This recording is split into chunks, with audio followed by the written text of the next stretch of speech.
preguntarle este informe de la Comisión Nacional de Derechos Humanos sobre Tanuato. Sí, bueno, lo que evidencia este informe de la Comisión Nacional de los Derechos Humanos es que estamos surgidos en el país en tener una ley general del uso legítimo de la fuerza pública. Nos parece que ya lo que se ha evidenciado es que no podemos seguir enfrentando desde las fuerzas policiales a distintos grupos que en este caso evidentemente todo indica son malhechores, porque las denuncias se tenían de que estaban secuestrando personas en las carreteras y además el problema del propio rancho en donde se encontraban, que hay una denuncia de que este rancho también habían desalojado a sus dueños. Toda la zona alrededor de Michoacán y de Jalisco, pues es una zona verdaderamente terrible. Yo tengo gran cantidad de casos que en esa carretera era un asunto cotidiano que les robaran sus vehículos a las personas que transitaban por ahí. Es un problema muy grave en el país. Me parece que es el momento, a partir del informe que da la Comisión Nacional de los Derechos Humanos, que quiero decir, lo está haciendo, cumpliendo con su responsabilidad, y eso hay que reconocerlo. Pero también nos parece que no puede en cada caso que se enfrenta, como lo que aconteció en Michoacán o en otros casos, estar permanentemente reiterando que es necesario que haya una legislación en esta materia. Nos urge que unifiquemos a todo el país, a los tres órdenes de gobierno, en un solo concepto de lo que tiene que ser el uso legítimo de la fuerza pública, porque también tenemos que ver la otra parte. Estamos ante una situación muy crítica en el país desde mi personal punto de vista. Podemos dejar en una situación muy complicada a las fuerzas policiales, y eso no puede pasar en el país. O sea, tenemos que entender que hay todos los días en diferentes regiones del país enfrentamientos con las delincuencias organizadas, y los policías tienen que llegar claramente con protocolos claros de cómo enfrentar y de cómo llevar al final, después de sendas aprehensiones, ante la justicia de estos malhechores. Y no ponerlos en una situación vulnerable, porque va a ser muy complicado para ellos estar en una situación de debilidad. Pero por el otro lado, necesitamos que las autoridades entiendan que todos estos procesos para atender las reformas estructurales que ha sufrido nuestra Constitución tienen que reflejarse en la forma como actúan, que no puede ser igual a decenas de años atrás. Senadora, se habla de ejecuciones extrajudiciales. ¿Es desproporcionado, como lo decía ayer el gobierno federal a través de la Comisión Nacional de Seguridad? Bueno, entendemos que cuando se refiere a ejecuciones extrajudiciales, se refiere a que son literalmente personas que son privadas de su libertad, de su vida, privadas de su vida, a partir de no cumplir ningún protocolo de detención como tiene que ser. Lo que acontece con las detenciones arbitrarias y con las ejecuciones arbitrarias es muy grave en el país. No es la primera vez que se señala, y nosotros no podemos dejar de atender que eso está pasando. Hoy por la mañana el comisionado decía que la Policía Federal no se convirtió en un pelotón de fusilamiento, que tuvo que responder a una agresión. Bueno, a ver, creo que hay que aplicar también el sentido común en ambas partes. Sabemos que enfrentar a estos delincuentes no es fácil. Hay antecedentes, insisto, del lugar. No hablé ahorita de lo que aconteció en días anteriores respecto al derrumbamiento de un helicóptero del ejército, donde prácticamente todos sus ocupantes fallecieron. Y eso es muy doloroso, y también tenemos que señalarlo como un problema grave al que están enfrentando las Fuerzas Armadas y las fuerzas de las corporaciones policíacas. Pero eso no puede ser de ninguna manera una justificación para enfrentar como se enfrenta a estos delincuentes, porque resulta que del otro lado no hay absolutamente ningún herido y no hay ninguna persona fallecida. Lo mismo que pasó con Tlatlaya, ¿no?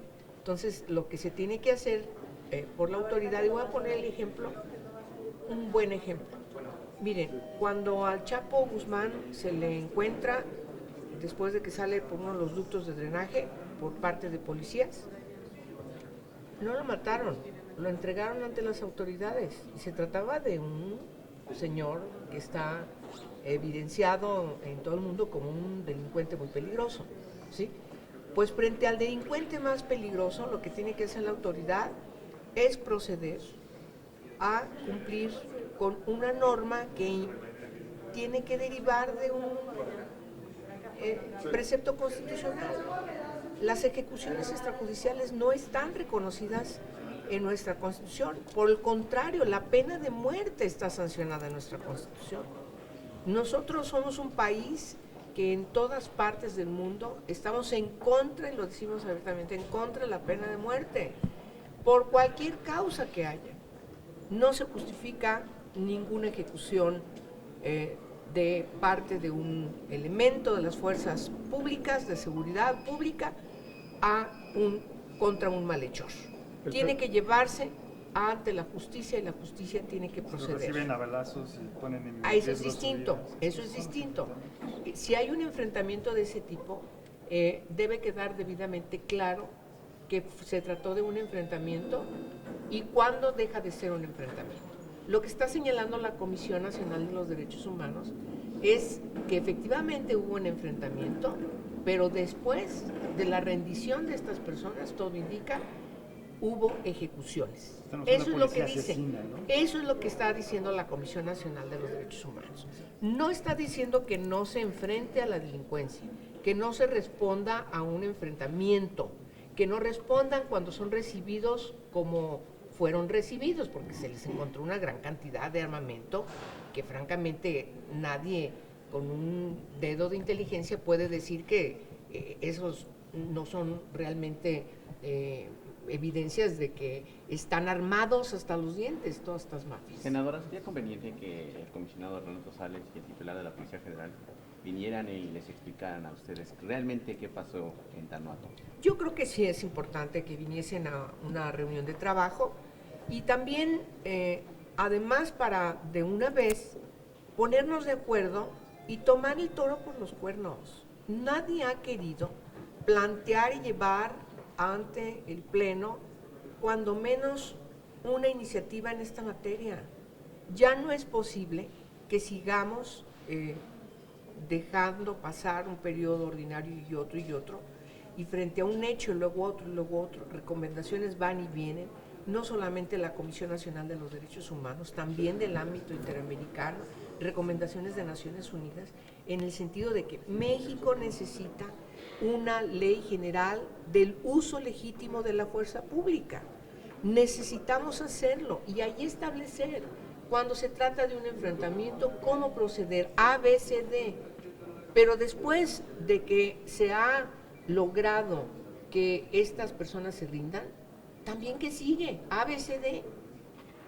Y quedar claramente establecidos en estas leyes, en esta ley, que tiene que normar, insisto, a los 3 órdenes de gobierno, necesariamente tiene que llevar a que la justicia entre después de que se finquen las debidas responsabilidades por parte de los policías ministeriales y se sigue el proceso como tiene que ser. Y en ese sentido nos parece importante también, porque hoy en la mañana en una discusión que tuve al respecto me decían, ¿y luego qué pasa con el Poder Judicial? Y yo también quiero decir, el Poder Judicial también tiene que participar en esta discusión, porque tenemos una gran cantidad de casos en donde de repente los amparos llueven y las personas que son detenidas pues salen. Y eso también es un pésimo mensaje a la ciudadanía. Entonces yo creo que lo que tenemos que insistir es que prevalezca un Estado de Derecho donde sea respetado por todas y por todos. Principalísimamente, claro que nos preocupa que este tipo de señalamientos como el que ha hecho la Comisión Nacional de los Derechos Humanos afecte a las instituciones policíacas del país. Entonces lo que hay que hacer es atender las recomendaciones, no prejuiciarse contra ellas, porque eso me parece que es un error. Entonces, a ver, ¿qué tenemos que hacer para que este tipo de cuestiones no se repitan? ¿Qué es lo que ha faltado?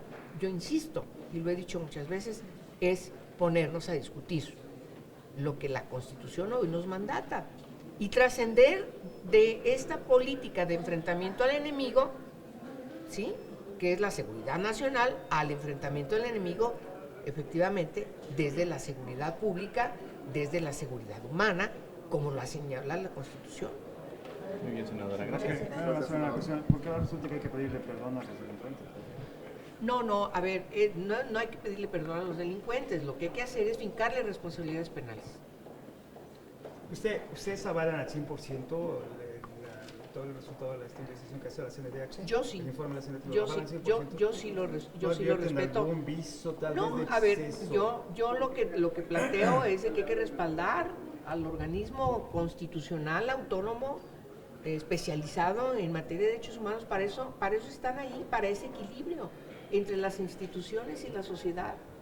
Ahora, las autoridades tienen todo el derecho, por supuesto, también de dar sus propias explicaciones e incluso, ¿por qué no?, eventualmente tener alguna diferencia con la CNDH. Bueno, por eso es importante trabajar con las instituciones, inclusive con la propia Comisión Nacional de los Derechos Humanos, y me parece que el ámbito para trabajarlo propicio, ideal, es precisamente el Senado de la República, y particularmente yo lo voy a plantear ante la Comisión de Derechos Humanos para ir construyendo, porque lo que nosotros necesitamos en el país es construcción también de leyes, pero también de mecanismos que nos lleven a la paz, a la tranquilidad y a la legalidad.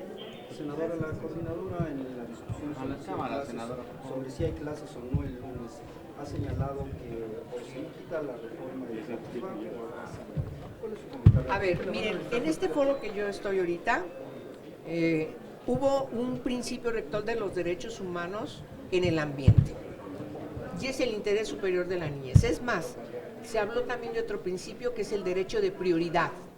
Y Ricardo Bucio nos decía, hay que sentarnos a discutir qué quiere decir el derecho de prioridad que establece la Convención sobre Derechos de la Niñez y la ley en la materia. Y en ese sentido me parece que las niñas y los niños, en función del interés superior de la niñez y de que todo lo que se decida en favor de ellos sea prioritario, los niños y las niñas tienen que regresar a clases, tienen que llevar su ciclo escolar como está diseñado, porque si hay una falta en el cumplimiento del ciclo escolar, claro que les va a afectar en su derecho a la educación. Yo no estoy de acuerdo con que se dejen a las niñas y a los niños sin clases. Que es muy legítimo o no, podemos estar de acuerdo o no con lo que plantean los maestros, pero no puede estar el interés superior de los maestros por encima del interés superior de las niñas y los niños de nuestro país a tener educación pública. Son los niños y las niñas más desprotegidos, más abandonados, más pobres de nuestro país los que recurren a la educación pública. Y en ese sentido yo haría un llamamiento a los maestros para que, por favor, entiendan que parte de la vocación de ser maestro es efectivamente lograr que las niñas y los niños sean educados como lo establece la Constitución y como para lo que ellos también fueron formados, y no se deje a los niños y las niñas sin clases. Gracias, senadora. ¿Sí? Gracias. Muy amable.